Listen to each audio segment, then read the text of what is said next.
मैं अपने जन्मदिन के मौके पर आप सभी मीडिया बंधुओं को वे आपके माध्यम से पूरे देशवासियों को तथा बीएसपी के सभी छोटे बड़े पदाधिकारियों कार्यकर्ताओं एवं अपने शुभचिंतकों को भी नववर्ष सन 2024 की हार्दिक बधाई एवं शुभकामनाएं देती हूँ। साथ ही कुदरत से ये भी कामना करती हूँ कि ये नववर्ष सभी की जिंदगी में अपार तरक्की व खुशहाली लाए तथा आए दिन नई नई आ रही बीमारियों के प्रकोप से भी जरूर बचाए। वैसे मेरे जन्मदिन को लेकर आप लोग ये अवगत हैं कि नव वर्ष के पहले महीने में ही अर्थात आज के ही दिन दिनांक 15 जनवरी को पूरे देश भर में बीएसपी पार्टी व मूवमेंट से किसी न किसी रूप में जुड़े लोग मेरा जन्मदिन विशेषकर जन कल्याणकारी दिवस के रूप में ही मनाते हैं और वे इस वर्ष आज भी उसी मिशनरी भावना व सोच के तहत ही मेरा जन्मदिन मना रहे हैं। पूरे देश भर में मेरा जन्मदिन मना रहे हैं। उसके लिए मैं उन सभी लोगों का व अपने शुभ चिंतकों का भी हार्दिक दिल से आभार प्रकट करती हूँ। हालांकि इस मामले में मैं ये भी कहना चाहूंगी कि हमने यूपी में अपनी पार्टी के नेतृत्व में 4 बार रही सरकार के दौरान यहाँ सर्वजन हिताय व सर्वजन सुखाय के लिए और उसमें भी खासकर दलितों, आदिवासियों, अति पिछड़े वर्गों, मुस्लिम व अन्य धार्मिक अल्पसंख्यकों के साथ साथ गरीबों, मजदूरों, बेरोजगारों, छात्रों, युवाओं, महिलाओं, व्यापारियों, कर्मचारियों, किसानों व अन्य मेहनतकश लोगों के हित एवं कल्याण के लिए भी अनेकों अति महत्वपूर्ण जन कल्याणकारी योजनाएं शुरू की हैं, जिनके अब देश में दूसरी पार्टियों की सरकारें नकल करके व नाम एवं थोड़ा स्वरूप आदि बदलकर भुनाने में लगी हैं, किंतु उनकी जातिवादी, पूंजीवादी, संकीर्ण व सांप्रदायिक सोच होने की वजह से उनका इन्हें सही से पूरा लाभ नहीं मिल पा रहा है और अब तो इनको केंद्र व राज्यों की सरकारों द्वारा गरीबी, बेरोजगारी व महंगाई आदि से मुक्ति दिलाने की बजाय तथा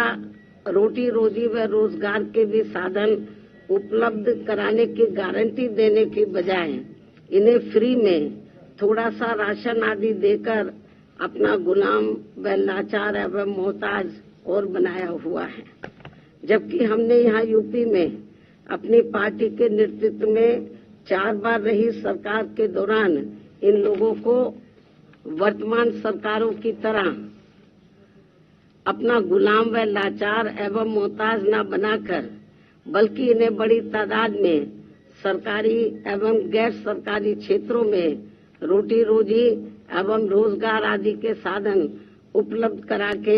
व इनकी गारंटी देकर काफी हद तक इनको अपने पैरों पर खड़ा भी किया है। साथ ही इन्हें मान सम्मान व स्वाभिमान की जिंदगी बसर करने का भी काफी मौका दिया है, जो वर्तमान में हमें कहीं पर भी होता हुआ नजर नहीं आ रहा है। और अब पिछले कुछ वर्षों से केंद्र व राज्यों की भी सरकारों द्वारा अपने इन सब कमियों पर पर्दा डालने के लिए जिस प्रकार से धर्म व संस्कृति की आड़ में राजनीति की जा रही है, तो उससे अपने देश का संविधान एवं लोकतंत्र मजबूत नहीं बल्कि कमजोरी होगा। ऐसी स्थिति में आज मैं अपने जन्मदिन के खास मौके पर व मीडिया के जरिए इन सभी दुखी एवं पीड़ित लोगों से व विशेषकर बहुजन समाज के सभी वर्गों से अर्थात दलितों, आदिवासियों, अति पिछड़े वर्गों, मुस्लिम व अन्य धार्मिक अल्पसंख्यक समाज के लोगों से ये कहना चाहूंगी कि वे अपनी रोटी रोजी व रोजगार आदि के लिए तथा मान सम्मान एवं स्वाभिमान की जिंदगी बसर करने व अपनी वर्तमान एवं आगे आने वाली पीढ़ी की बेहतरी के लिए भी अपने संतों, गुरुओं व महापुरुषों में भी खासकर महात्मा ज्योतिबा फूले, श्री छत्रपति शाहू जी महाराज, श्री नारायण गुरु, परम पूज्य बाबा साहब डॉक्टर भीमराव अंबेडकर एवं मान्यवर श्री कांशीराम जी आदि के बताए हुए रास्तों पर चलकर अपनी एकमात्र हितैषी पार्टी बीएसपी को हर मामले में जरूर मजबूत बनाना है तथा जिनके हित व कल्याण के लिए मैंने अपनी पूरी जिंदगी भी समर्पित की है। साथ ही केंद्र व राज्यों की भी सत्ता खुद अपने हाथों में लेकर बाबा साहब डॉक्टर भीमराव अंबेडकर द्वारा निर्मित संविधान में दिए गए संवैधानिक कानूनी अधिकारों का भी सही से पूरा लाभ लें, तभी फिर वास्तव में इन वर्गों के लोग अपनी खुशहाल जिंदगी व्यतीत कर सकते हैं। और ये सब हमने उत्तर प्रदेश में अपनी सरकार के समय में काफी कुछ करके भी दिखाया है, जबकि कांग्रेस, बीजेपी व इनकी सभी सहयोगी पार्टियां भी जिनकी सोच, सिद्धांत एवं कार्यशैली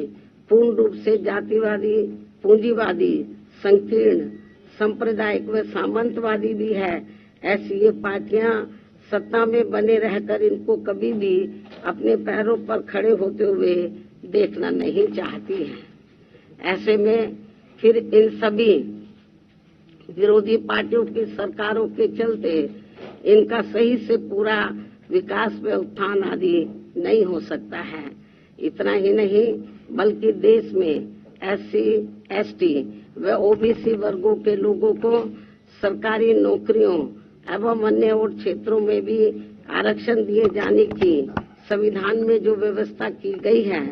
तो उनका भी अब इन विरोधी पार्टियों की रही सरकारों में इन्हें पूरा लाभ नहीं मिल पा रहा है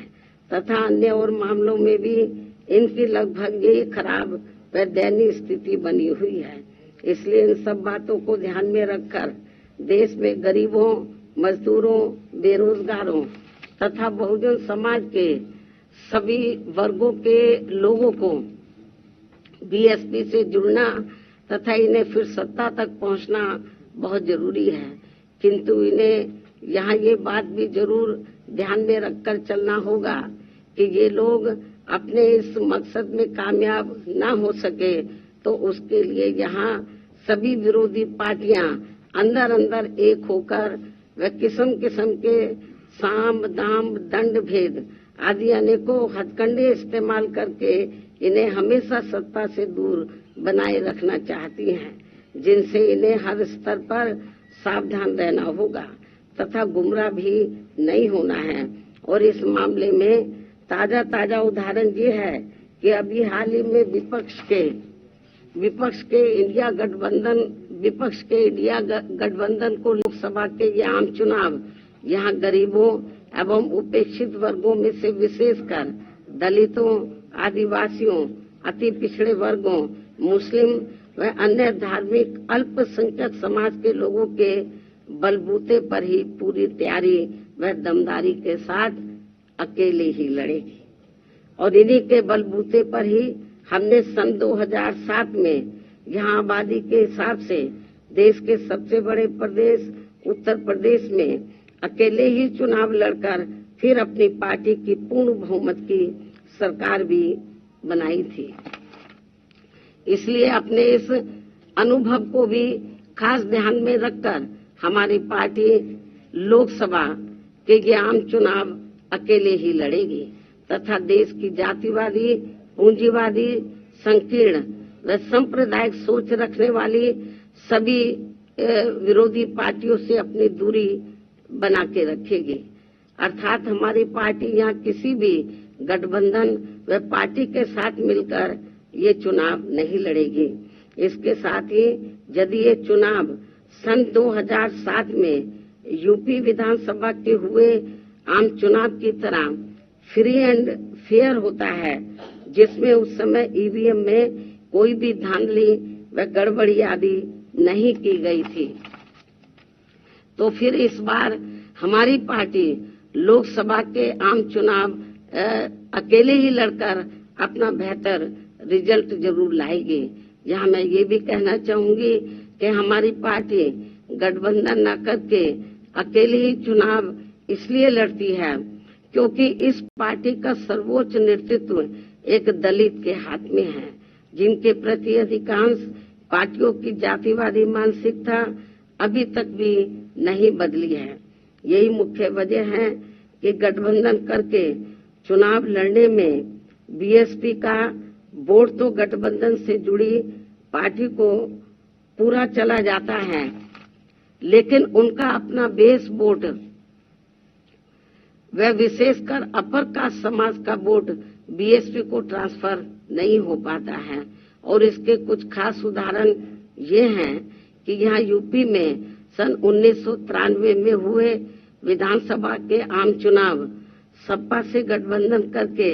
लड़ने से बीएसपी की केवल 67 सीटें ही जीत कर आई थी, जबकि सपा को इसका ज्यादा लाभ पहुंचा था। उसके बाद सन 1996 में बीएसपी ने यूपी में हुए विधानसभा का आम चुनाव कांग्रेस पार्टी से गठबंधन करके लड़ा था, जिसमें पार्टी की केवल 67 सीटें ही जीत कर आई थी और इस चुनाव में भी कांग्रेस पार्टी को ही ज्यादा फायदा हुआ था। तो तब फिर बीएसपी ने यहाँ सन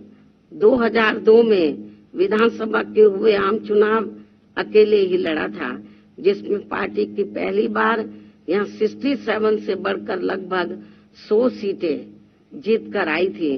जिसमें 2 हमारे विधायक सिंबल न मिलने की वजह से समय से इंडिपेंडेंट जीत कर आए थे। उसके बाद सन 2007 में यूपी में विधानसभा के हुए आम चुनाव में बीएसपी ने फिर से अकेले चुनाव लड़कर यहाँ अपनी पूर्ण बहुमत की सरकार भी बना ली थी, जबकि उस समय ये चुनाव ईवीएम से ही हुआ था, जिसमें शुरू में कोई धांधली व बेईमानी आदि नहीं हो पाई थी। साथ ही यहाँ लोकसभा आम चुनाव में व देश के अन्य राज्यों में भी अकेले चुनाव लड़कर खासकर वोट प्रतिशत के हिसाब से पार्टी की काफी अच्छी स्थिति रही है, लेकिन पिछले कुछ वर्षों से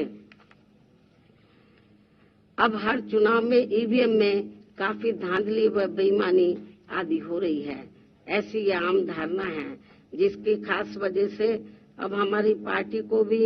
यूपी सहित पूरे देश में काफी कुछ नुकसान हो रहा है, जबकि इसके बावजूद भी हमारी पार्टी ये सोचकर देश में सभी चुनाव पूरी तैयारी व दमदारी के साथ लड़ती है कि पता नहीं कब ईवीएम में धांधली व बेईमानी आदि करने वालों का सिस्टम फेल हो जाए, तो तब फिर संबंधित चुनाव में सही रिजल्ट आ सकता है। हालांकि अब ईवीएम के विरोध में काफी आवाजें भी उठने लगी हैं। ऐसे में ये सिस्टम कभी भी खत्म हो सकता है।